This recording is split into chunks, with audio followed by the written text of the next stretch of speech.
Olá, amigos, muito boa noite, sejam bem-vindos.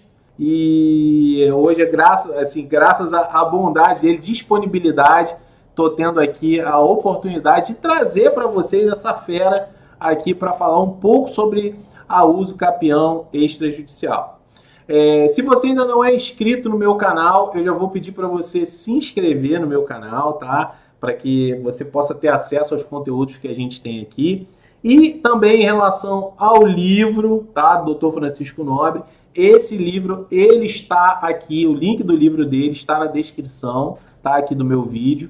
Depois você pode ir lá e dar uma olhada. Mas se você não conhece, primeiro seja bem-vindo, doutor.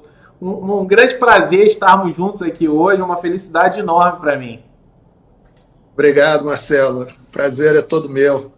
Muito legal. E aí eu quero falar aqui um pouquinho aqui do nosso convidado, tá? Vamos lá. Ele é registrador imobiliário lá no Paraná, é conselheiro do IBRADIM, do Instituto Brasileiro de Direito Imobiliário, é especialista em direito imobiliário, registral e notarial pela Unisc, foi professor da Faculdade de Direito da Universidade do Estado do Rio de Janeiro, tá? Da UERJ, né? E, Foi chefe de departamento da Faculdade de Direito da Unibenet, foi professor da Faculdade Brasileira de Ciências Jurídicas, foi vice-presidente para o Paraná do IRB, Instituto do Registro Imobiliário do Brasil, tá? E aqui, hoje a gente vai falar um pouquinho da uso capião, mas aqui você vê aqui que o convidado ele tem um currículo extenso, longo. Mas antes da gente começar a falar, eu queria saber assim, doutor, como é que foi essa transição? Você chegou a advogar durante um tempo, né? Você fala um pouquinho disso aí no só, livro. só durante 21 anos. Olha isso, 21 anos. Cansei da advocacia e comecei a fazer concurso para o Brasil todo. Né? Aham, E aham. sabe que concurso de cartório não adianta você passar, você tem que passar, ainda mais se você tiver, como eu tinha, né? As faculdades que eu dava aula, eu tinha meu escritório, então para largar isso tudo eu tinha que passar numa posição boa. E o lugar onde eu vinha a conseguir aprovação numa posição que me agradou foi aqui no Paraná, e aí larguei o Rio de Janeiro, que eu sou daí do Rio de Janeiro, tal como você, Aham. e vim para esse frio de Curitiba. E eu queria que você falasse um pouquinho o que é realmente, né, a uso capião extrajudicial, né? Inclusive, eu mesmo me confundia, antigamente eu falava o uso capião, né? Do uso capião, mas é a uso capião, não é isso? As duas flexões são corretas, né? Uhum, O Código Civil de 1916 falava a uso capião. O de 2002, perdão, o de 1916 falava o uso capião. uhum, O de 2002 passou a falar a uso capião. Né? uhum. Então, os dois gêneros são corretos, diferentes. Isso aí Sim, é sim, irrelevante. sim. Eu uso a uso capião por uma questão Uhum. de coerência com o Código Civil de 2002, né, que Sim. emprega gênero. Mas quem Uhum. fala o uso capião também não está errado. Ah, Né? então tá bom. Então tá bom. Mas agora eu só falo a uso. Agora eu só falo a uso capião. É, E aí. muito bem. Capião, Marcelo, é um modo de aquisição de propriedade. Né? Uhum. No sistema brasileiro, há diversos modos de aquisição de propriedade. Curiosamente, nenhum deles é o contrato. O contrato, no direito brasileiro, não é modo de aquisição de propriedade. Então, quando alguém adquire, por exemplo, por compra e venda um imóvel, ele não se torna proprietário pelo contrato. Pode ser uma escritura feita em cartório, isso não quer dizer nada. A compra e venda, pura e simplesmente, não torna ninguém proprietário. O que vai tornar alguém proprietário é algum dos modos de aquisição que o nosso sistema jurídico prevê. No caso de uma compra e venda, por exemplo, seria o registro dessa compra e venda. Mas, muitas vezes, esse registro não acontece, por alguma razão. Né? Ou Sim. porque a forma observada na compra e venda não foi aquela forma determinada pela lei, ou porque o contrato contém alguma falha, ou porque o imóvel está registrado em nome de outra pessoa que não é o vendedor. Então, há diversos motivos que impedem ou que podem vir a impedir o registro do contrato. Pensando nisso, é que nós vamos ver a importância aí da usucapião. A usucapião é um modo de aquisição que se baseia na posse. O que é a posse? A propriedade é um direito, a posse é uma situação de fato. Ou seja, sim, quando alguém exerce os poderes que caberiam ao proprietário, seja proprietário ou não seja, essa pessoa se torna possuidor. Então, vamos imaginar a situação, por exemplo, do indivíduo que comprou um imóvel há muitos anos atrás, levou a escritura para registrar, apareceu uma exigência que ele não tem mais contato com a pessoa que lhe vendeu o imóvel, não tem como cumprir a exigência, não? Então, ele não vai conseguir registrar a escritura, mas quem sabe conseguirá ver a sua propriedade reconhecida por usucapião, já que a posse, essa existe, não? Então, a aquisição por usucapião decorre fundamentalmente da posse. A existência ou não de um contrato, muitas vezes existe, né? Eu diria que na maioria dos casos que chegam aqui para mim como registrador, versando sobre o usucapião extrajudicial, existe quase sempre um contrato. Mas, se não existir o contrato, não tem problema, porque a usucapião, como eu disse, ela se baseia num fato, que é a posse, né? Esse fato é que é determinante para que ocorra a aquisição. A posse tem que ter certas características, né? A chamada posse ad usucapionem, tem que ser uma posse mansa, pacífica, que não seja contestada, não seja objeto de uma discussão judicial, né? E essa posse tem que se prolongar por um período razoavelmente prolongado, né? Aí vai depender da modalidade de usucapião. Usucapião extraordinária de bem imóvel, que é a que tem um tempo mais prolongado, é a de 15, ela leva 15 anos para ocorrer. Então, se o indivíduo tem posse com as características necessárias para usucapião, ou seja, tem posse ad usucapione, e por 15 anos ele adquire a propriedade por dizer que o maior prazo exigido pela lei para o reconhecimento da aquisição de propriedade por usucapião é o prazo da usucapião extraordinária. De 15 anos. Está lá no 238 do Código Civil, que é de 15 anos. Existem outros prazos de 10, de 5 anos, conforme os requisitos que a lei vai agregando ali, né? Quanto mais requisitos, menor é o prazo. Tem um caso específico, bastante incomum. E aí, mestre, você estava falando sobre a usucapião, que pode ser extraordinária, que são 15 anos, né? O prazo, e aí pode dar seguimento. Muito bem. O grande problema da usucapião é que até 2015 só havia um único caminho para se obter o reconhecimento da usucapião, que era a via judicial. Né? Quando a gente fala de via judicial, a gente sabe que a justiça é demorada. Né? Sim. A justiça lida com uma quantidade imensa de causas, muito mais causas do que é humanamente possível um juiz julgar. Né? Então, o volume de causas é comum ter juízes com 25 mil processos em andamento, com 2 mil, 3 mil processos conclusos. Então, o juiz não consegue, por mais que ele se esforce, ele não consegue dar atendimento a todas essas causas que lhe são submetidas. E a ação judicial de usucapião, especialmente, é uma ação complexa, demorada, que envolve a citação de diversas pessoas, né, não só do proprietário do imóvel, mas também dos confinantes, né, expedição de ofícios, expedição de editais. É comum que na ação de usucapião seja realizada prova testemunhal, que depende da designação de audiência, que é um outro gargalo da justiça, né, a agenda do juiz.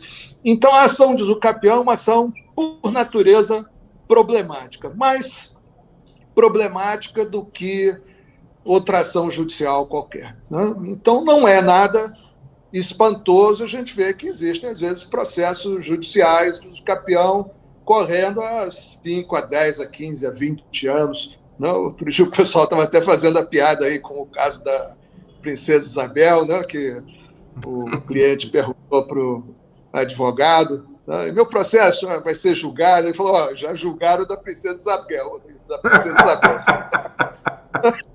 O seu tá na fila, né? Então, a via judicial para o usucapião é uma via problemática. E muitas vezes, não vou dizer em todas as vezes, mas muitas vezes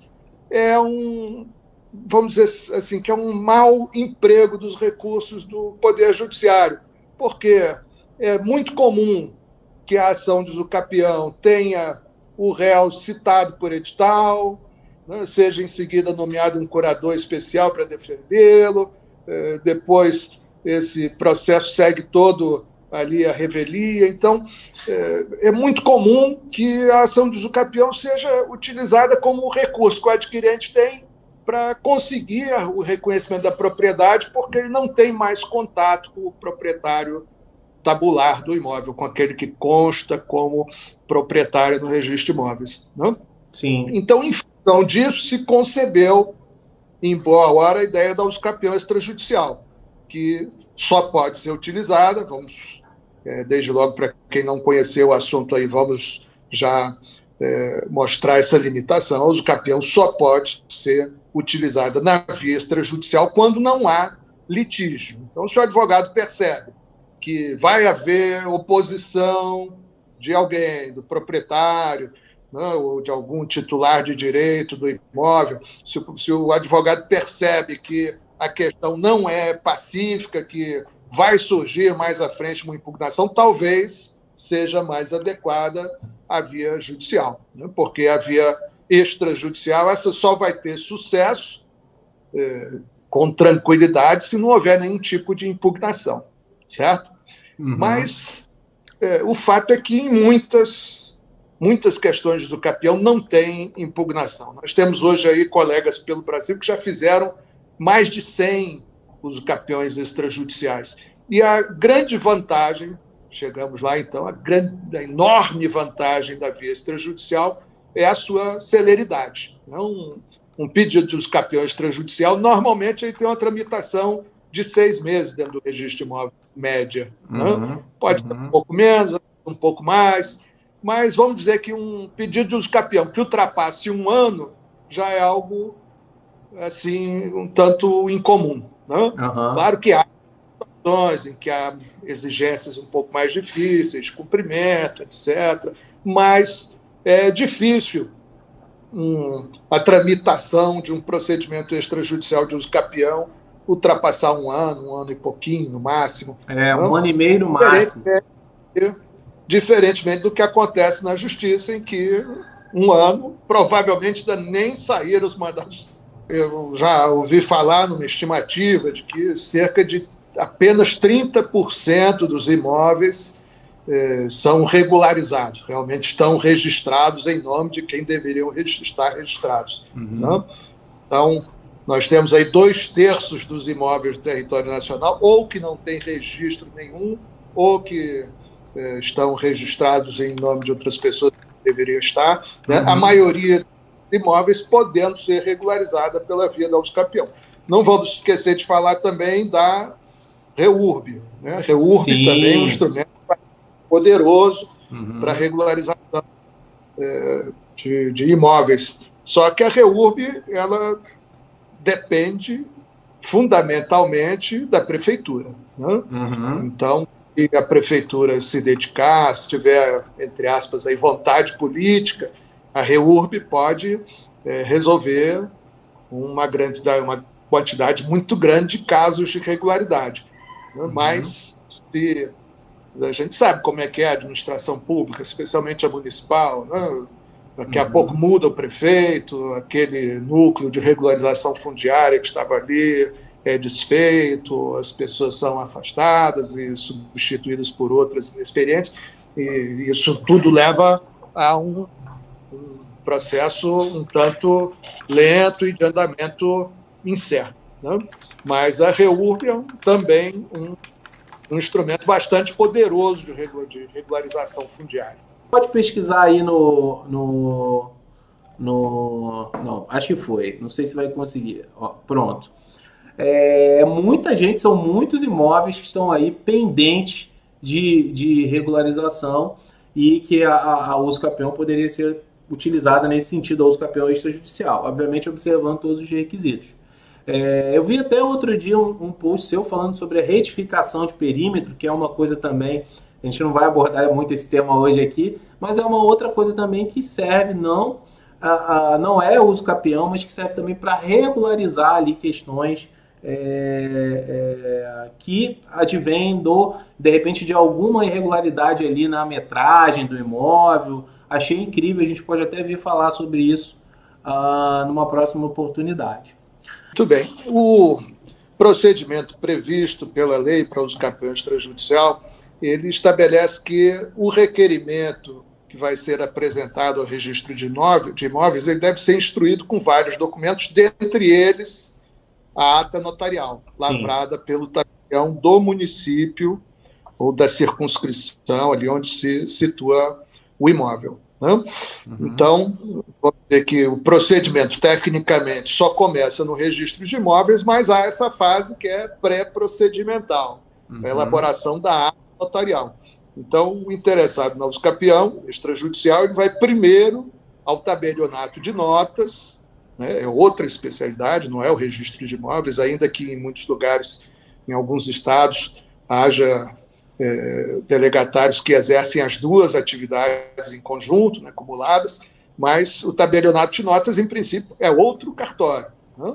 Então, o tabelião, ou o escrevente seu, designado, ele vai lavrar uma ata notarial na qual ele vai atestar o tempo de posse do possuidor, né, a existência de soma de tempos de posse com antecessores que, eventualmente, ele tenha, e vai, então, concluir ali que o requerente da ata tem um tempo de posse de X anos. Né?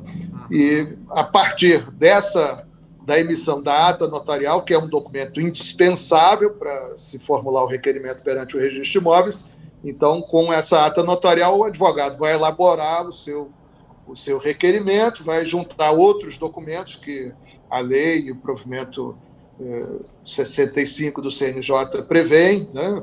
Certidões de distribuição, os documentos que comprovam a posse, dependendo do caso memorial, planta do imóvel, com o devido registro da responsabilidade técnica, ou anotação de responsabilidade técnica, enfim, esses documentos vão ser reunidos, selecionados pelo advogado, vão ser apresentados ao registro de imóveis, e aí é que se inicia o procedimento extrajudicial de uso capião. Né?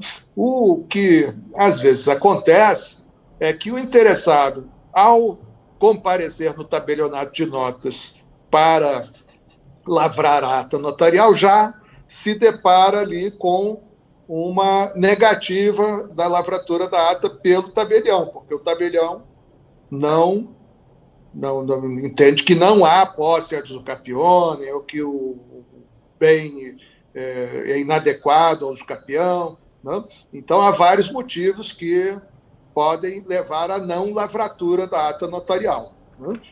Vamos dizer que há assim, uma espécie de funil. Né?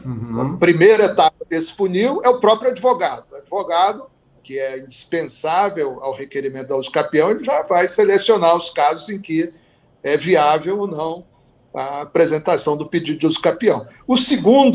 A segunda etapa dessa filtragem, desse funil, é o tabelião. O tabelião é que vai decidir se lavra a ata notarial ou não.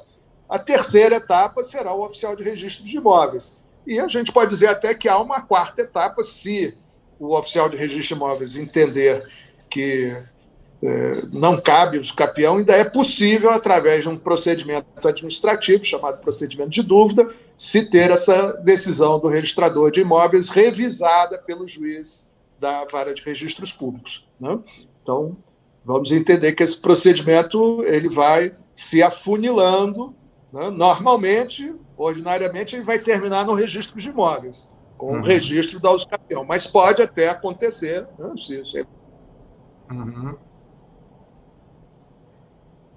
O pedido de usucapião, pode haver a revisão dessa decisão pelo juiz da Vara de Registros Públicos por meio do procedimento de dúvida. Sim. E por último, né, caso, né, mesmo com a dúvida não aceita, né, o procedimento extrajudicial ele não é perdido, né? Ainda é possível o ingresso na via judicial com todo o arcabouço, vamos dizer assim, do que foi feito ali no procedimento extrajudicial. Não é isso, mestre? Sim. Perfeito, perfeito.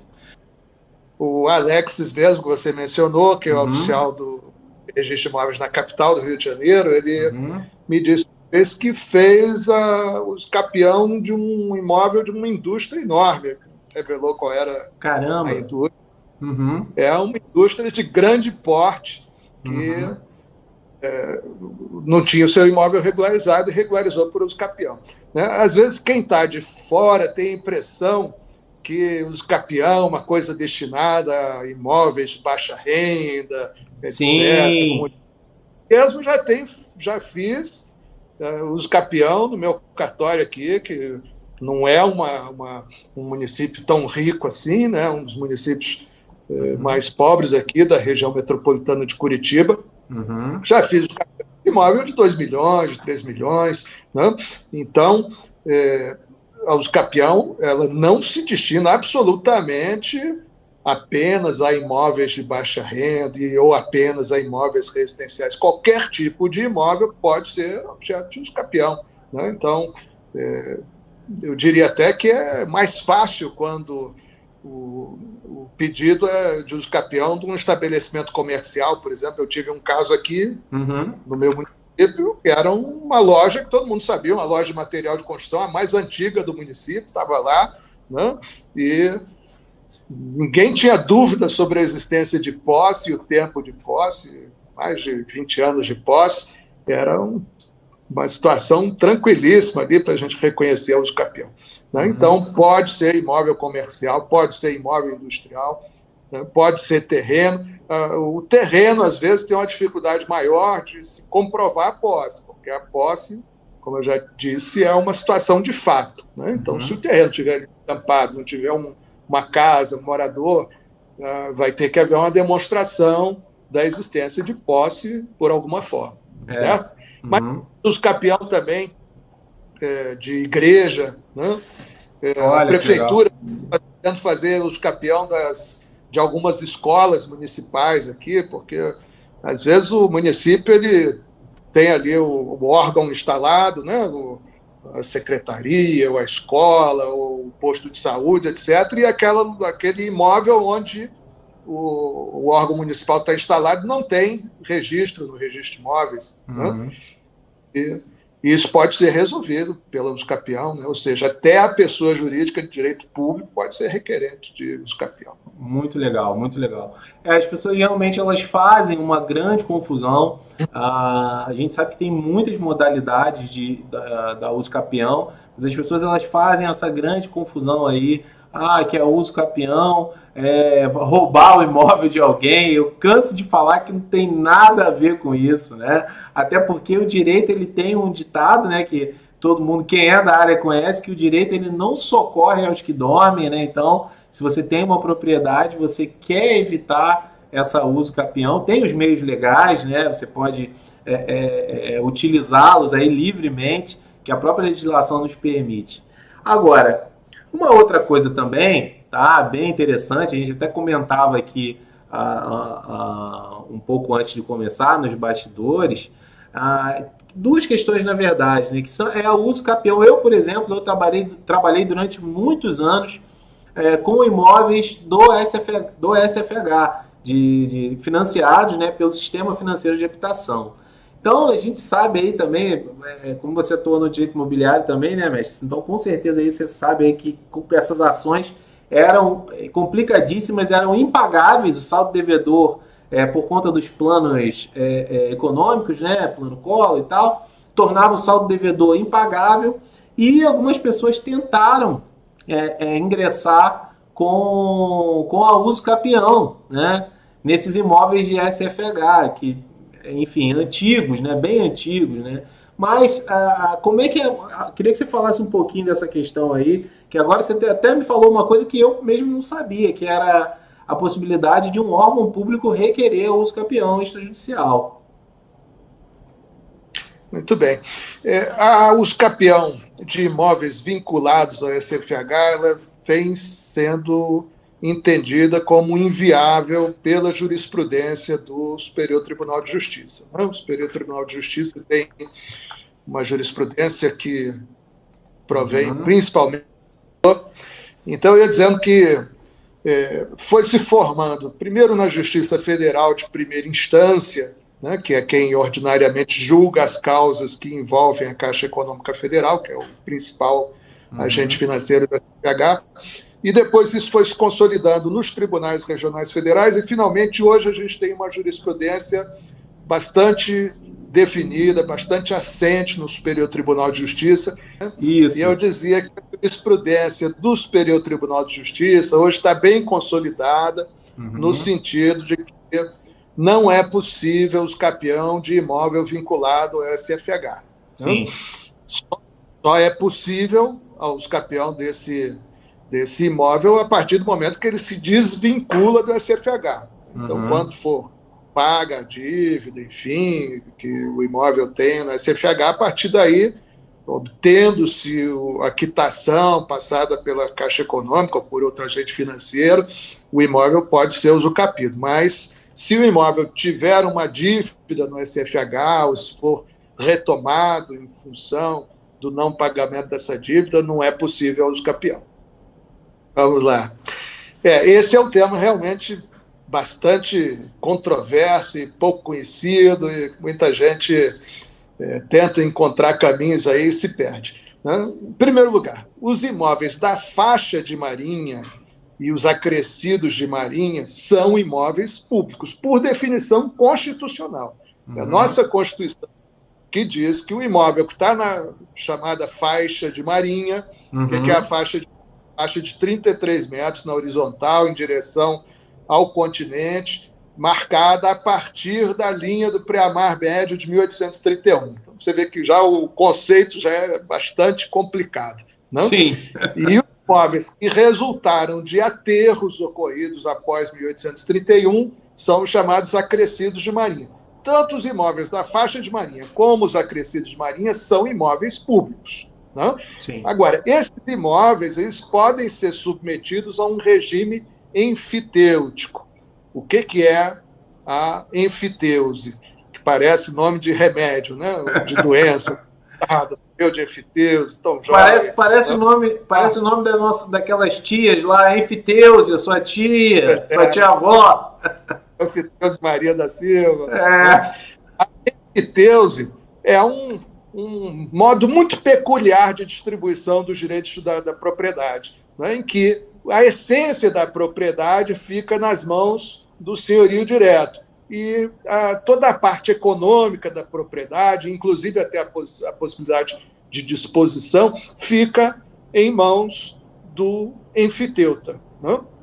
A enfiteuse ela é considerada um sistema anacrônico, porque ela era muito utilizada na Idade Média, etc. Os barões feudais, né, eram senhorios diretos dos seus vassalos, que eram enfiteutas, e acabou que o Código de 2002 proibiu a constituição de novas enfiteuses. Né? Mas isso apenas no direito privado. No direito público, no direito patrimonial da União, a enfiteuse continua a ser utilizada, né? Nunca foi revogada e é chamada pela legislação patrimonial da União de aforamento. Né? Então, o imóvel que é de propriedade da União, porque está na faixa de marinha, ele pode ser aforado. E, sendo aforado, o seu domínio útil, que é a possibilidade de usar, de dispor do imóvel, de fruir, esse domínio útil passa ao domínio privado. Né? A União Federal, como proprietária do imóvel na faixa de marinha, ela tem o direito de receber anualmente um foro e de receber um laudêmio quando o imóvel quando o domínio útil, melhor dizendo, não é o imóvel propriamente dito, mas apenas domínio útil, quando o domínio útil é negociado em caráter oneroso, certo? O imóvel que está aforado, é claro que a sua propriedade não pode ser adquirida por usucapião, porque há uma proibição do usucapião de bens públicos. Mas o domínio útil, esse pode ser objeto de usucapião. Isso possibilita, portanto, que, vamos lembrar aí do Rio de Janeiro, um apartamento na Avenida Copacabana, na Avenida Copacabana, não, na Avenida Atlântica. Atlântica, né? Uhum. Ali na Marinha.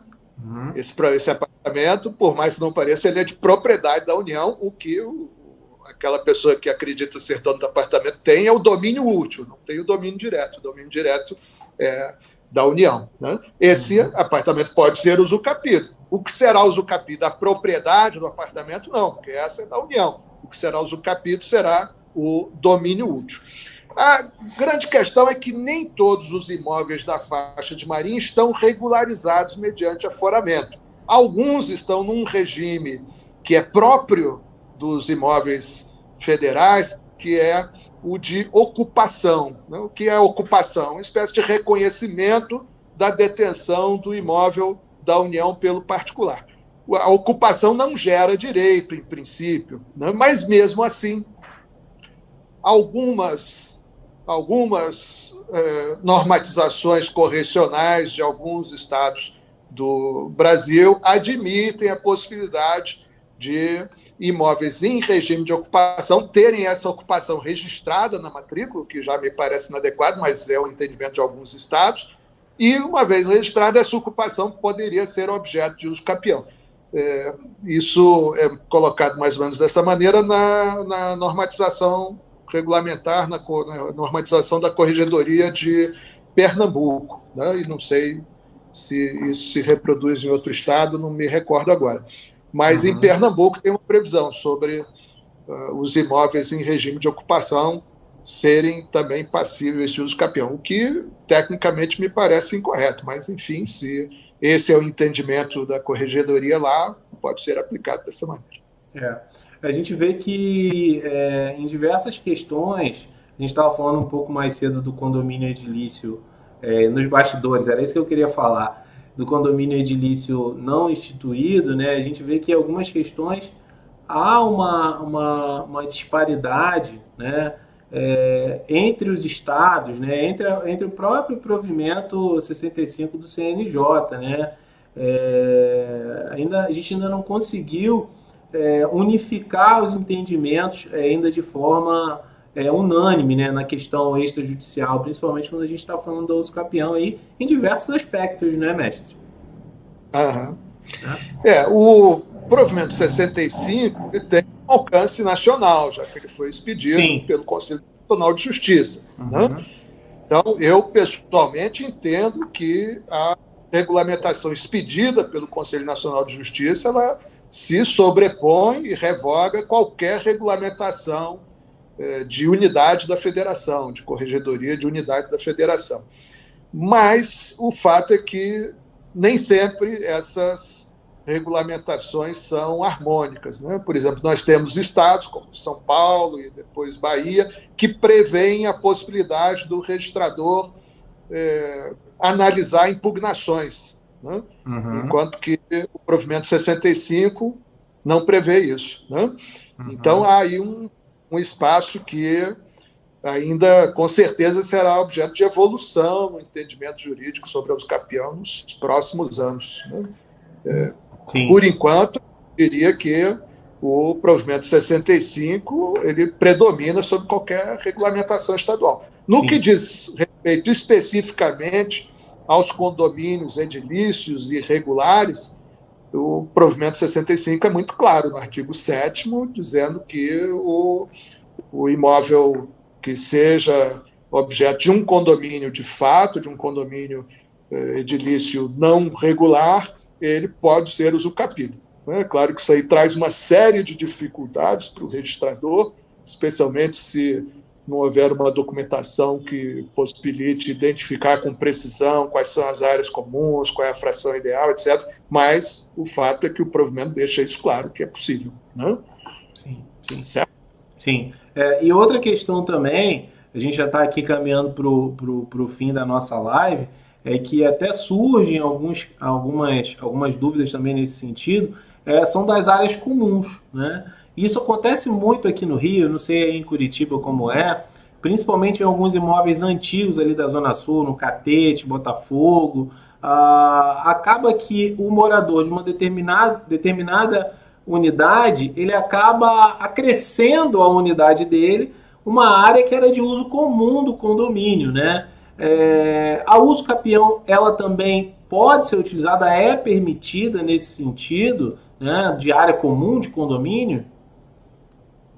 Olha, a jurisprudência da uso capião judicial, que essa é muito mais antiga do que a extrajudicial, ela é muito hesitante. Nós vamos encontrar casos em que o uso capião, por exemplo, de trechos do corredor, tem aquele pedaço do corredor que só serve a um apartamento. Aí o indivíduo coloca um vaso de planta lá na frente, daqui a pouco ele coloca uma cerquinha, porque as crianças fazem bagunça no corredor, daqui a pouco ele vai e bota porta de...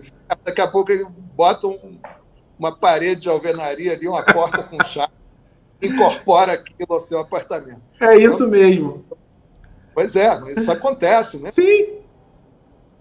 Ou então, que é um tema mais complicado ainda, que é o da vaga de garagem, né? O indivíduo usa a vaga de garagem ali durante anos, aí um dia quer dizer que o sucapiou a vaga de garagem. Essas questões são muito controversas, são examinadas caso a caso na jurisprudência da uso capião judicial. E eu acredito que na extrajudicial também é assim. Eu não tive ainda nenhum caso aqui no meu cartório de uso capião de parte comum, né? De área comum de condomínio. Eu acho que no futuro aparecerá, mas por enquanto não apareceu. Mas eu teria sempre uma certa resistência em reconhecer essa uso capião, especialmente na via extrajudicial. Sim. Sem que haja pelo menos uma unanimidade dos condôminos em assentir com isso, né? Eu notificaria todos os condôminos do prédio, se a área é comum, todos têm interesse. Eu estava vendo aqui, enquanto esperava voltar, vi aqui umas perguntas, eu acho que a gente pode falar rapidamente sobre... Tem uma pessoa aqui narrando aqui um caso que faleceu, mora na casa do companheiro que faleceu, etc. O que eu diria é o seguinte, é muito difícil, é a mesma coisa que o médico diagnosticar pela Exato. pelo telefone, né? Exato. Eu recomendaria essa pessoa que procurasse um advogado, procurasse a defensoria pública para analisar o seu caso, né? Não tem como a gente fazer isso, e nem caberia mesmo ao registro de imóveis ou ao tabelião fazer essa análise, né? A primeira análise deve ser feita por um profissional de advocacia ou pelo defensor público. Aldre pergunta se é possível usucapiar imóvel que a União manifesta interesse presumido. Se eu for responder essa pergunta para o Brasil, digamos assim, eu diria que não.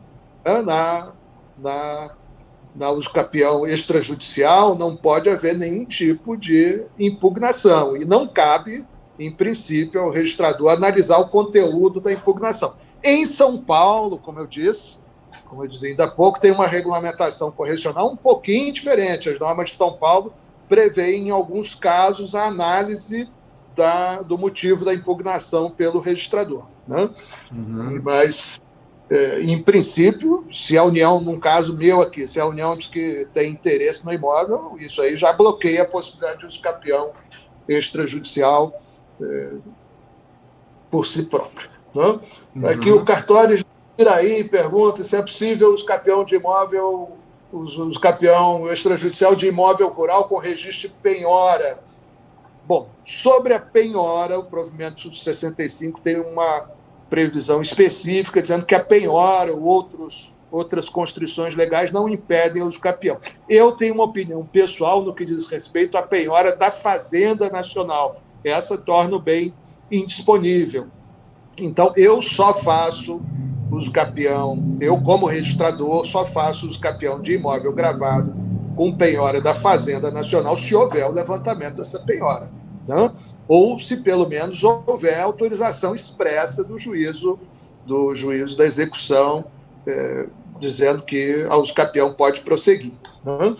Então, o caso da penhora em favor do INSS, essa, a meu juízo pessoal, ela impede a uso capião extrajudicial, só sendo levantada essa penhora. Agora, penhoras em geral não impedem a uso capião, com a ressalva que o provimento 65 diz que não cabe ao registrador fazer a chamada usucapio libertatis, a libertação do imóvel pela uso capião. Isso terá que ser postulado pelo novo proprietário perante o juízo próprio, né?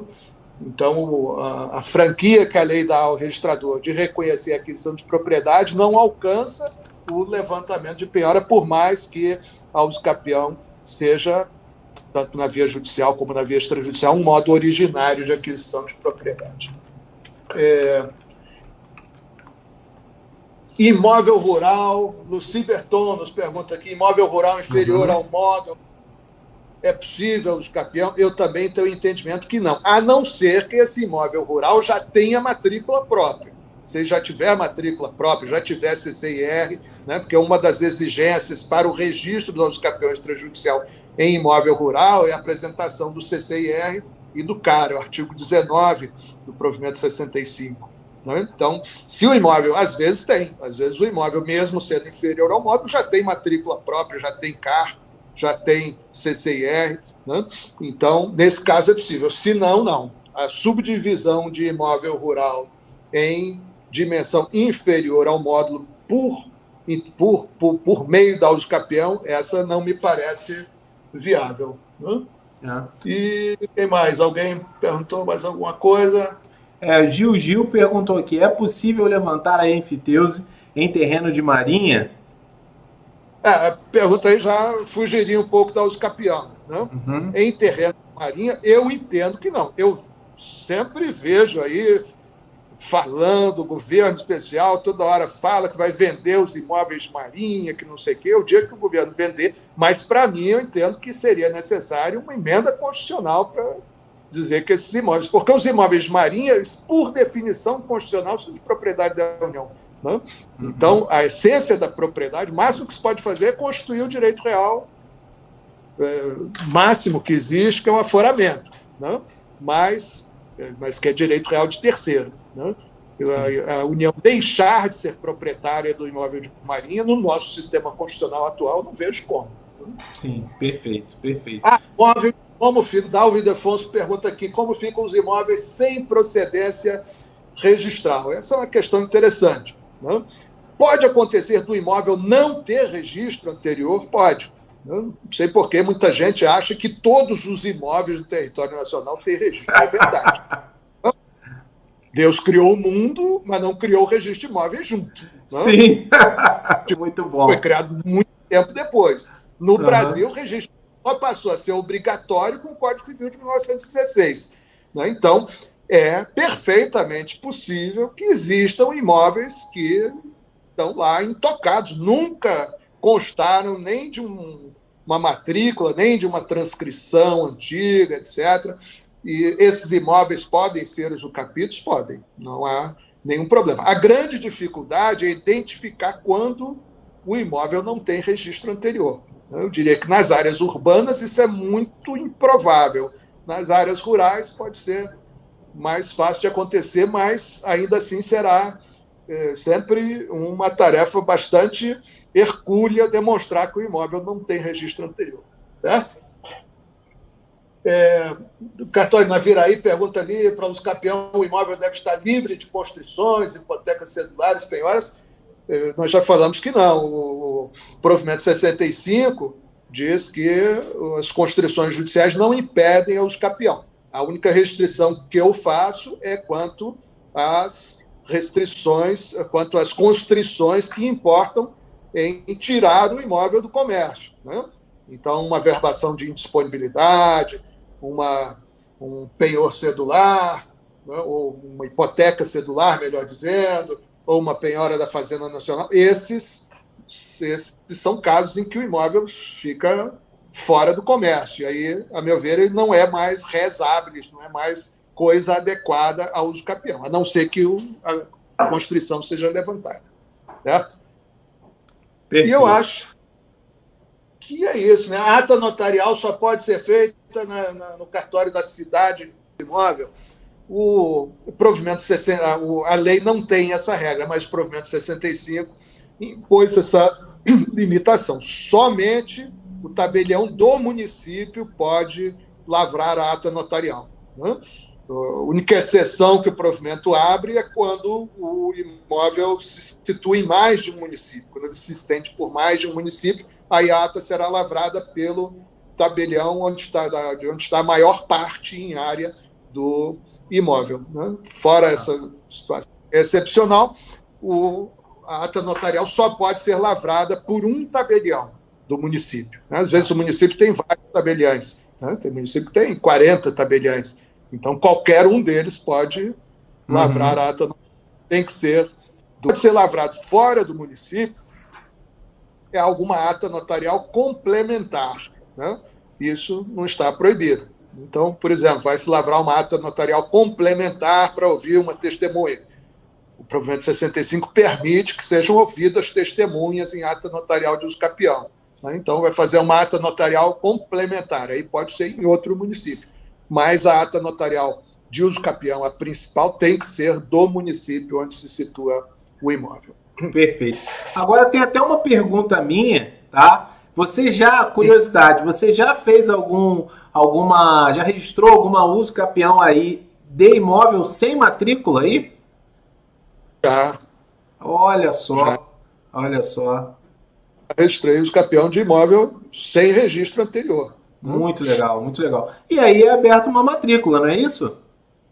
Vai abrir a matrícula. É isso. Eu tenho um vídeo aqui no canal que eu falo sobre isso. O provimento 65 prevê expressamente essa situação. Dizendo que deve se indicar ali registro anterior, proprietário anterior não tem adquirido por uso capião. Muito legal, muito bom, mestre. Poxa, olha, adorei aqui a sua presença hoje, gostei muito. Que nós possamos aí fazer mais lives dessa aqui. Muito bem. Tá bom, é isso, gente. Um grande abraço a todos e até o próximo vídeo.